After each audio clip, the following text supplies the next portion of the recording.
자, 좋은 날입니다. 오늘도 주님의 말씀 안에 거하는 저와 여러분 되기를 바랍니다. 자, 오늘 말씀은 여호수아 5장 2절에서 15절까지 말씀이에요. 자, 이제 이스라엘 백성들이 요단을 다 건넜습니다. 그리고 나서 이제 하나님께서 요단을 건너서 길갈에 머물고 있는 이스라엘 백성들에게 그들이 해야만 하는 어떤 일들을 명령을 하시죠. 자, 2절 말씀 한번 봅시다. 그때 여호와께서 여호수아에게 이르시되 너는 부싯돌로 칼을 만들어 이스라엘 자손에게 다시 할례를 행하라 하시매 여호수아가 부싯돌로 칼을 만들어 할례 산에서 이스라엘 자손에게 할례를 행하니라. 지금 이제 길갈에 머물러 있는 이스라엘 백성들에게 하나님께서 할례를 행하라고 명령을 하세요. 그래서 여호수아가 부싯돌로 칼을 만들어서 그 할례를 행하게 됩니다. 그러면서 4절에 이 할례를 행하는 이유에 대해서 말씀을 하시는데요. 자, 4절 말씀을 보면 여호수아가 할례를 시행한 까닭은 이것이니 애굽에서 나온 모든 백성 중 남자 곧 모든 군사는 애굽에서 나온 후 광야 길에서 죽었는데 그 나온 백성은 다 할례를 받았으나 다만 애굽에서 나온 후 광야 길에서 난 자는 할례를 받지 못하였음이니라. 자, 애굽에서 나온 자들, 애굽에 있었던 자들은, 그러니까 애굽의 1세대들은 다 할례를 받았죠. 그런데 이 광야에서 태어난 그 다음 세대들은 다 할례를 받지 못하였다라는 거죠. 자, 6절에 보면 이렇게 말씀을 하세요. 이스라엘 자손들이 여호와의 음성을 청종하지 아니하므로 여호와께서 그들에게 대하여 맹세하사 그들의 조상들에게 맹세하여 우리에게 주리라고 하신 땅 곧 젖과 꿀이 흐르는 땅을 그들이 보지 못하게 하리라 하심에 애굽에서 나온 족속 곧 군사들이 다 멸절하기까지 40년 동안 광야에서 헤매었더니 6절에서 이스라엘 백성들이 광야에서 헤매면서 그 1세대가 모두 죽게 된 이야기를 이제 말씀을 하세요. 그런데 무엇 때문에 죽게 되었습니까? 이스라엘 자손들이 여호와의 음성을 청종하지 않았기 때문에 그들이 이 하나님이 주겠다고 약속하신 땅을 보지 못하고 죽게 된 거죠. 자, 먼저 우리가 알아야 될 건요.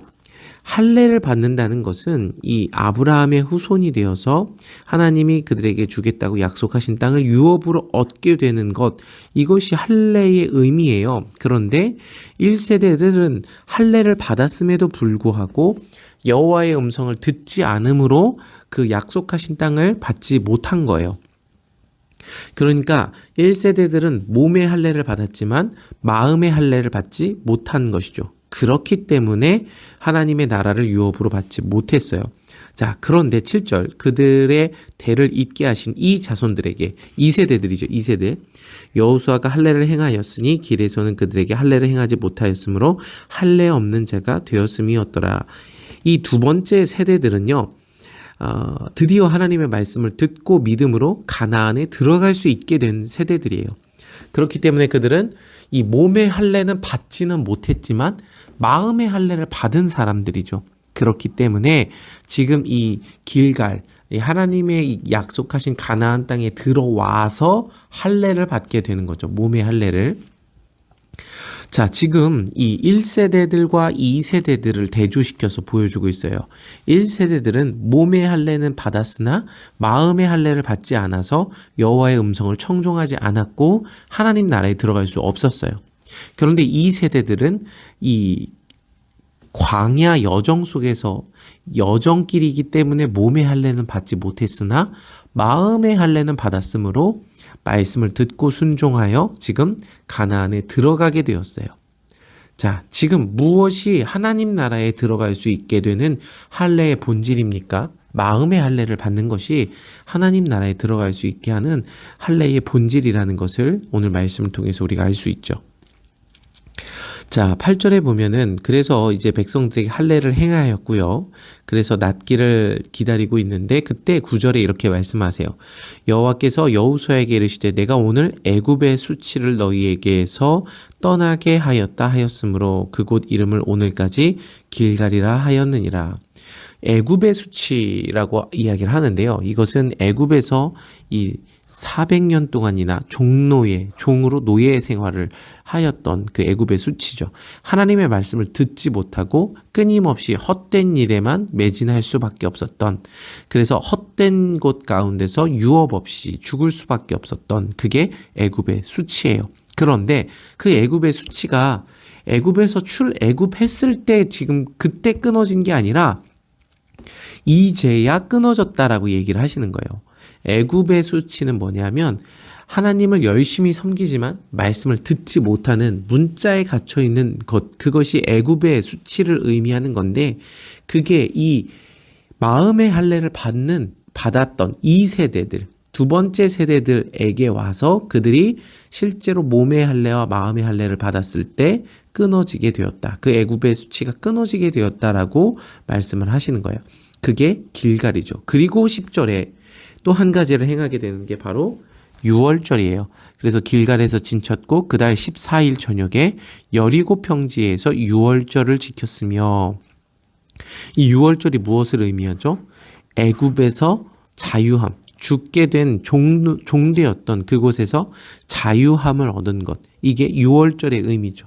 그러니까 이 하나님의 구원의 이 시작점을 이야기하기도 해요. 지금 이스라엘 백성들이 가나안에 들어오면서 이제 몸의 할례와 마음의 할례를 받아서 정말 하나님의 말씀을 듣게 되었고, 이 애굽의 모든 그 수치로부터 완전한 단절을 이룬 다음에 이 유월절, 하나님의 구원의 여정을 본격적으로 시작하는 그 일들을 보여주고 있는 게 오늘 본문이에요.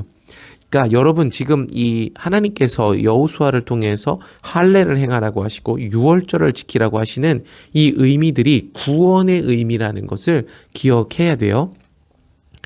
자, 그래서 13절, 여호수아가 여리고에 가까이 이르렀을 때에 눈을 들어본즉 한 사람이 칼을 빼어 손에 들고 마주 서 있는지라. 여호수아가 나가서 그에게 묻되 너는 우리를 위하느냐 우리의 적들을 위하느냐 하니, 그가 이르되 아니라 나는 여호와의 군대 대장으로 지금 왔느니라 하는지라. 여호수아가 얼굴을 땅에 대고 엎드려 절하고 그에게 이르되 내 주여 종에게 무슨 말씀을 하려 하시나이까? 여호와의 군대 대장이 여호수아에게 이르되 내 발에서 신을 벗으라. 내가 선 곳은 거룩하니라 하니 여호수아가 그대로 행하니라. 그리고 나서 이 여호와의 군대 대장을 만나요. 여호와의 군대, 이 야곱의 때에도 야곱이 이 마하나임이라는 곳에서 여호와의 군대를 만나기도 했죠. 자, 여호와의 군대 대장으로 지금 온 그 사람을 만나는데, 먼저 이 발에서 신을 벗는 행위들은 모세가 이 불타는 떨기나무에서 하나님의 임재 앞에서 발에서 신을 벗었죠. 여러 가지로 해석이 될 수 있어요. 그래서 자기의 의지하던 힘을 내려놓는다, 혹은 하나님을 경외하는 의미다, 뭐 여러 가지 의미로 해석이 될 수 있는데, 중요한 건 이 신을 벗고 하나님 앞에 섰을 때 어떤 일이 일어났냐면, 하나님으로부터 하나님의 사명을 받게 되는 일, 하나님의 말씀을 듣게 되는 일이 본격적으로 일어나요. 모세 때도 그랬고요. 그리고 지금 여호수아도 여호와의 군대 대장을 만나죠.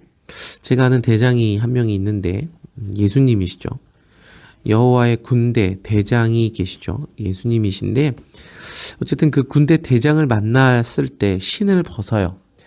그 의미를 모세의 때와 비교해 보면서 생각해 보면 바로 여호와의 군대 대장의 말씀을 청종하는 그 들음의 일들을 지금 이제 하고 있는 것이죠. 그런데 이 여호와의 군대 대장은 어떤 상태예요? 칼을 빼어서 손에 들고 있는 상태예요. 칼이 칼집에 들어있는 게 아니라요, 지금 이미 전투태세에 들어간 상황이에요. 칼이 이미 빼어져 있어요. 그래서 전쟁을 하려고 이제 시작하는 상태가 바로 지금의 상태예요. 이제 무슨 일이 일어납니까? 이 가나안의 전쟁이 본격적으로 시작이 돼요. 이제 여호와의 군대 대장이 칼을 빼었어요. 가나안 땅을 심판하는 거죠. 자, 그 전쟁이 이 여호수아와 이스라엘 백성이 치르는 전쟁이 아니에요. 여호와의 군대 대장이 치르는 전쟁이에요. 가나안의 7 원수들을 모두 제거하는 전쟁이죠. 이제 예수 그리스도의 전쟁이 시작이 되는 거예요.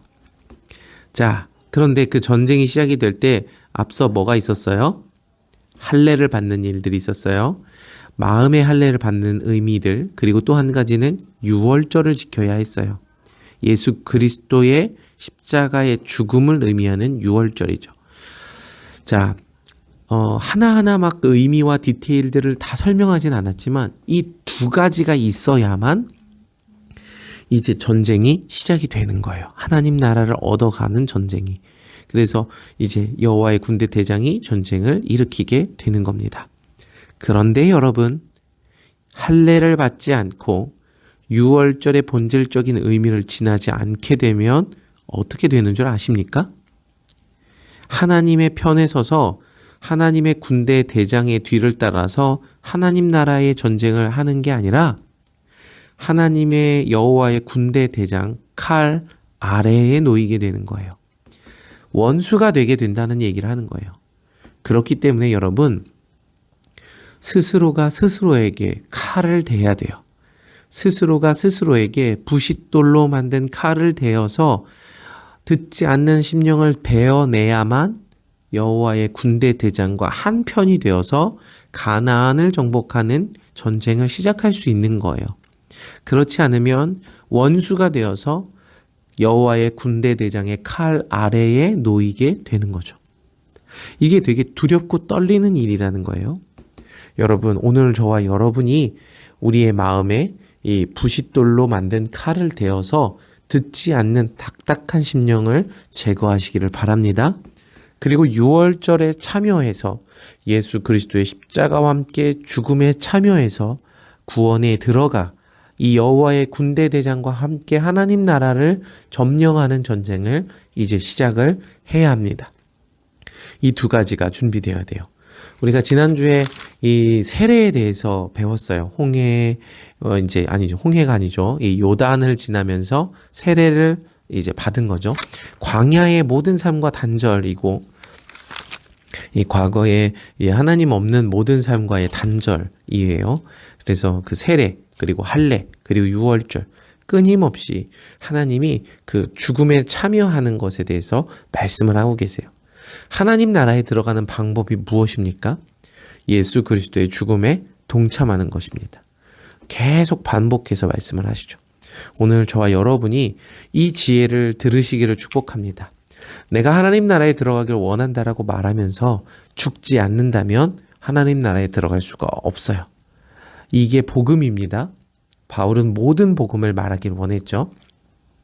예수 그리스도를 따른다는 것이 여호수아서에 지금 너무 잘 나타나 있죠. 이것은 오늘 우리의 삶을 윤택하게 하는 삶의 지혜를 주는 그런 얘기가 아니라 오늘 우리가 하나님 나라에 들어가게 되는 방법, 즉 예수 그리스도의 말씀으로 나의 중심을 베어내는 일들을 해야 한다는 거예요. 오늘 제가 그 일을 하기를 원하고요.